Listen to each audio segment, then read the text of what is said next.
So in this final reflection on Heart Speaks to Heart, I'd like to reflect a little bit with you on how we go about doing this in our Archdiocese. We've spoken about the importance of each of us entering into a personal relationship with Jesus Christ and deepening that in our life, listening and knowing and loving his heart and aligning our own hearts with him. And from that experience, reaching out to others that they may know something of the beauty of this encounter. And we've spoken about what are the tools we might use for that, in the sense of the foundation of prayer and the pillars of youth mission and vocations, of having an evangelising zeal, reaching out to others. Thirdly, of importance of formation in the faith for all baptised Catholics. And fourthly, our loving service of others. But how do we begin to put those into practice in the real circumstances at local level, and especially in our parishes? The Church's vision is that we do this in a synodal way, that we recognise that we're to be missionary and going outwards to others, but that we don't do it privately or just on our own. We do it because we are a community of the followers of Jesus Christ, walking together along the pilgrim path and seeking always to bring others to him. So there's an important complementarity here between priest and baptised Catholics. I've been struck by this again and again as I've gone across the Archdiocese and visited our parishes, schools and communities. People love their priest and they know that his ministry is vital, it's irreplaceable, in order for them to be able to develop and deepen their own personal relationship with Jesus Christ. At the same time, our priests get energy and experience great happiness in accompanying their people on a path of holiness and in seeing Catholics come alive in their faith such that they want to go out and share that with others. Priest and people live alongside one another and they challenge and support one another to live the particularity of their vocation in fidelity and depth. That's why I'm delighted to be standing today by this statue of St. Joseph. Because St. Joseph, of course, in the life of the Church, was there at the very beginning, at the mystery of when Jesus came among us in human flesh. But he doesn't place himself at the centre.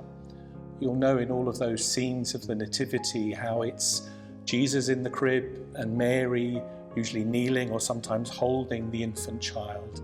And Joseph stands to the side, but he's focused on the mystery of the Word made flesh and of Mary, his mother.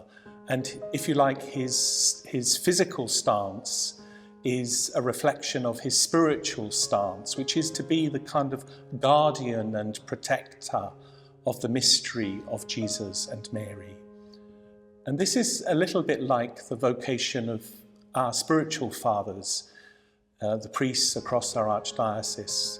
You know, the priests and the bishop, we're not the centre of the mystery. We're there to help people come close to Jesus Christ, to come to know him through his mother and not least his mother, the Church.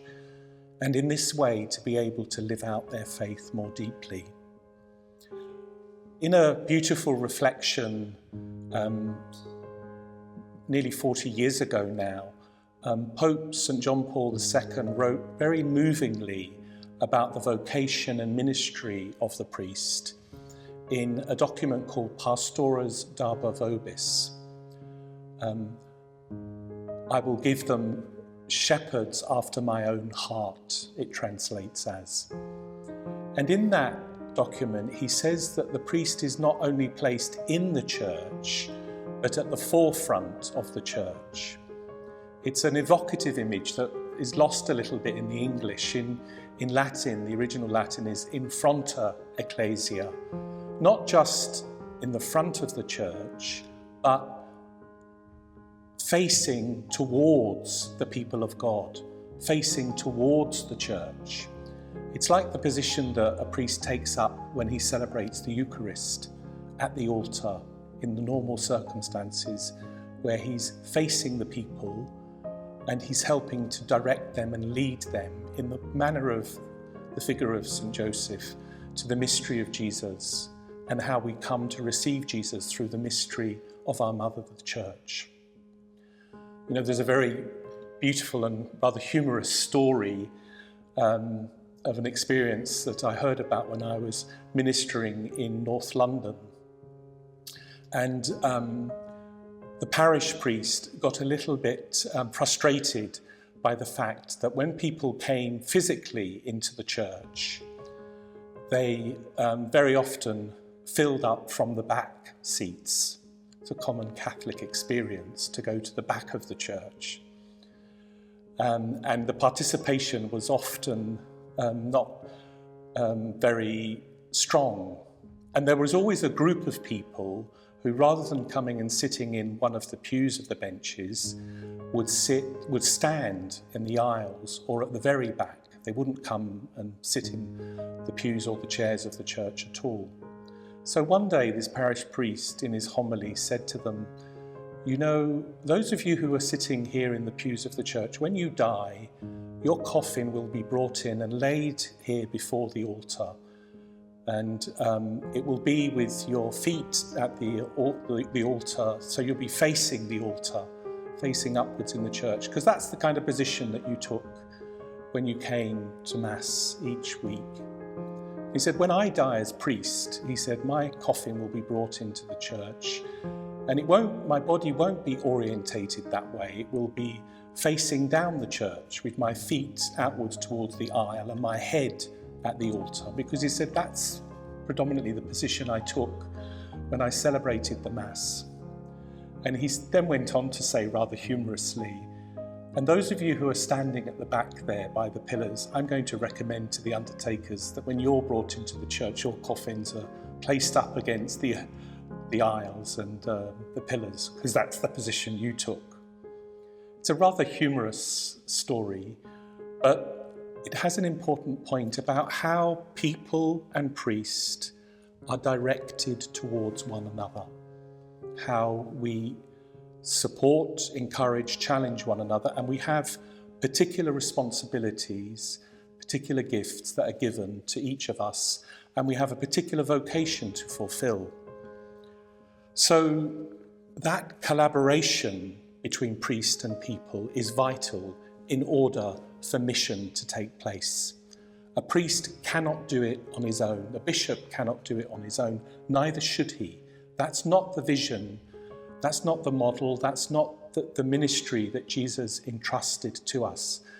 Yes, he called the 12 apostles in a very particular way, but he called them from the wider crowd of the disciples who followed him. And their purpose and their vocation was in order to go to that community of believers, to build them up so that they could be missionary disciples. That's why when I came to the Archdiocese, I put together, for my own sake as Archbishop, a mission think tank, a group of priests, religious, lay faithful who meet with me regularly to help me personally as Archbishop, and all of us working in the Archdiocese, to keep a focus on being a missionary and a synodal church, a church that is walking together as pilgrims along the road. I hope that across the Archdiocese, this focus that we have on mission can help guide and renew the different organs of consultation and of listening to one another that need to happen at all levels. Yes, of course, at diocesan level, and it's good that we have now in place a diocesan pastoral advisory council meeting regularly with representatives from every parish, but also at deanery level, so that there's representatives from each parish coming together at the local deanery level with the dean and with some of the priests in the local area to be able to build things up there. And also working with the parish priest at local level. None of us in leadership can do everything by ourselves, and nor should we. Working alone, it's hard to remain motivated. We run out of energy or focus. Different people bring different gifts, but together we can support how things might move forward, and especially we can keep one another true to being focused on our heart speaks to heart, our foundation of prayer, and our 4 pillars. You will be aware that the desire to be involved and engaged by our people came up regularly in the listening sessions that we had for the union of the Archdiocese, and it also came up at a global level in the life of the Church and in the final reflection that took place, which was called, it's not a great title, but it was called For a Synodal Church. In other words, for a church where we are walking together and trying to listen more deeply and encourage one another to be missionary. And in that final document it says, priests are called to live their service in a spirit of proximity to their people, to be welcoming and prepared to listen to all, opening themselves up to a synodal style. Now, let's be clear, this is not just about making sure things are done well within the parish. Of course we have to do that. Good finances, looking after the property, health and safety, good safeguarding. Of course, all of those things are vital and important, but all of those things are there only to serve the mission that Catholics are deepening their personal relationship with Jesus Christ, and that Catholics are growing in their confidence to go outwards to those who've given, for whatever reason, given up the practice of the faith, or to go outwards to those who have had no experience of Jesus Christ, and to help them to discover the beauty of being part of this synodal church, this church which walks together and wants to point everyone to the presence of the risen Jesus who walks with us.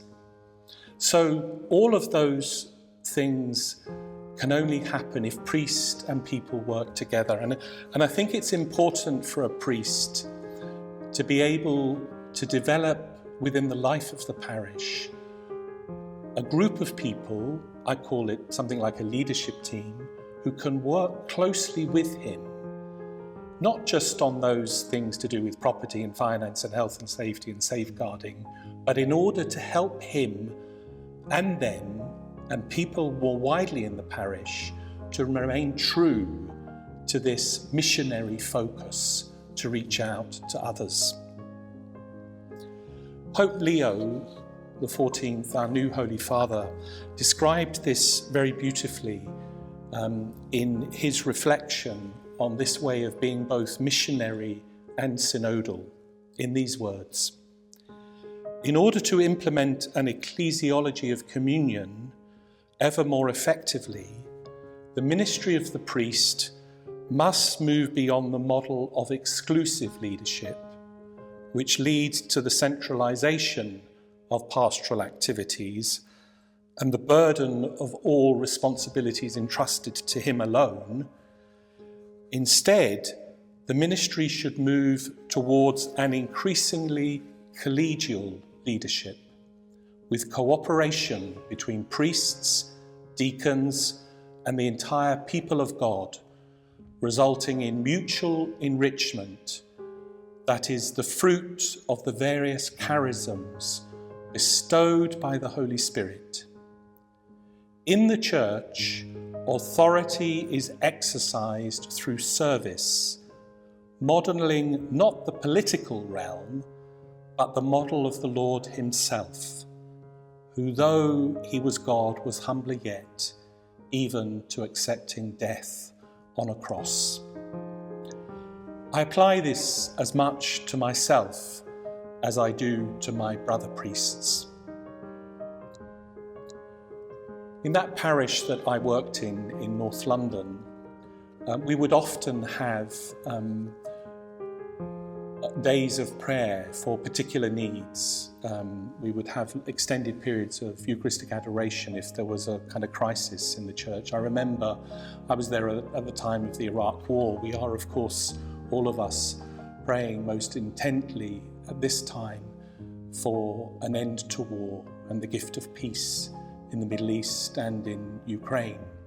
But at that time it was very much around the Iraq War. This particular day we were having a day of prayer, an extended time of Eucharistic adoration after the morning Mass, which went on for about 5 or 6 hours.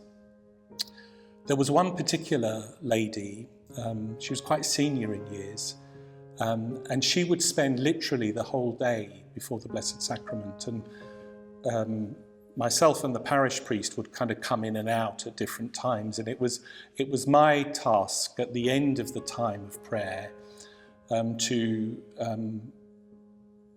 give benediction and to ensure that the Blessed Sacrament was put back in the tabernacle, and then afterwards to lock up the church.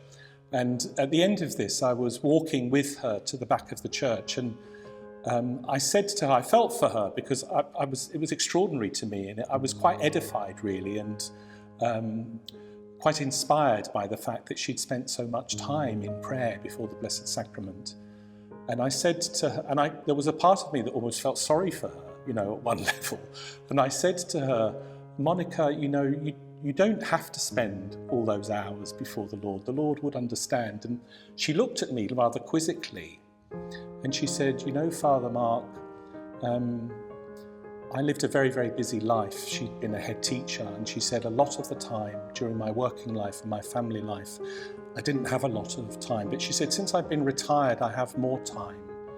And she said, for me, it's an immense privilege and a great gift to be able to spend this time before the Blessed Sacrament.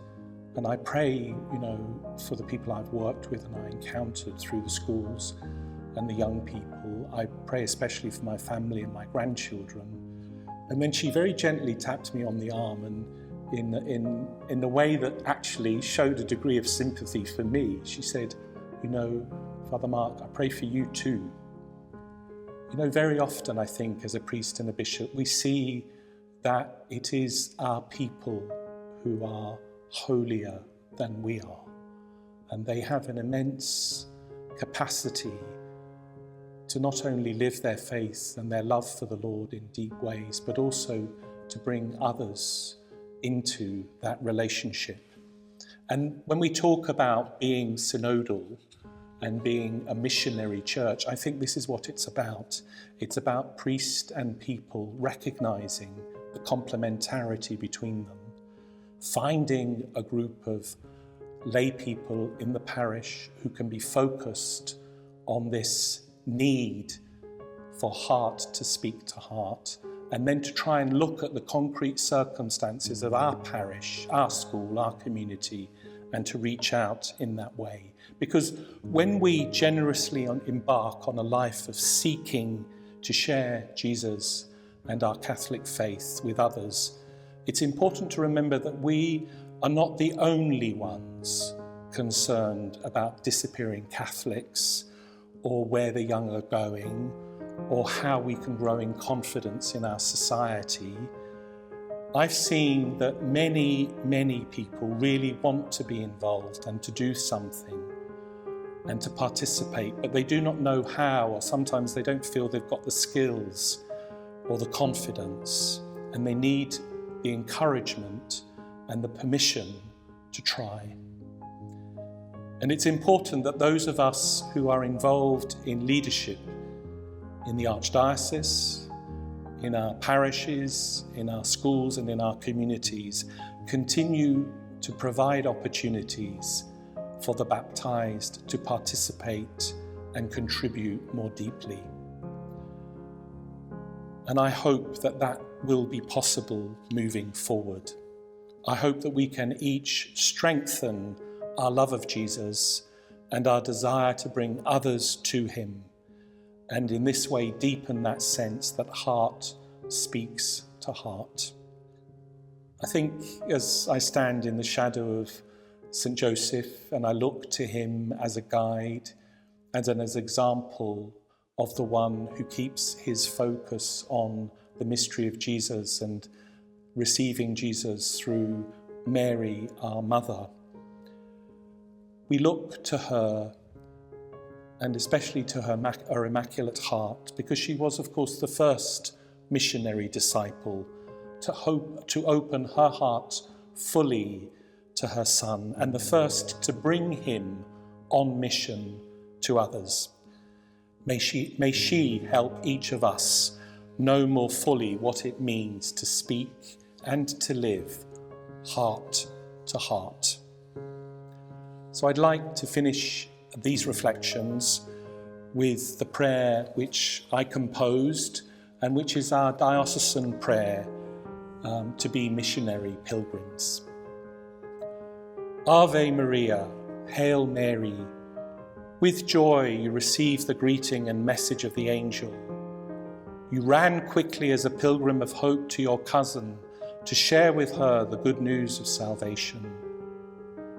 We ask you to be close to all of us in the Archdiocese of Cardiff-Menevia.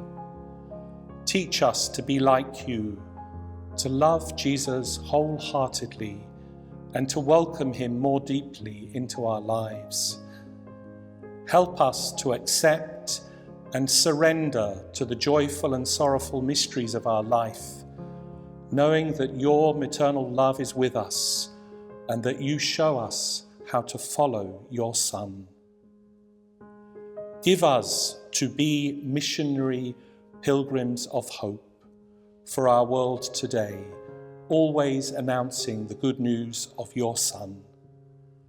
With you, may we raise up the lowly, feed the starving, welcome the stranger, comfort the dying, be merciful to all, so that one day we will join with you, with St. Joseph, and with all your sons and daughters in an eternal loving gaze upon the face of your beloved Son, our Lord Jesus Christ. Amen.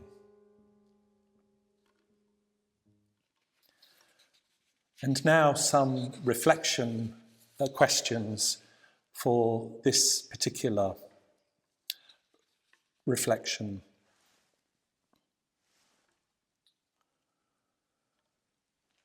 You've heard the vision and you've heard something about the method, a way we can do it. How can we do this in our particular parish? What will we do in the circumstances of our own parish to bring this about? Secondly, name 3 things that we need to do as individuals and parishes that can help us put together a parish plan to ensure these things happen. You'll know that this final reflection links synodality, this way of walking together, with being missionary, going outwards. What does that need to look like in our parish? How can we contribute our insights to this process? And finally, a reflection maybe for parish priests to explore with you in the parish.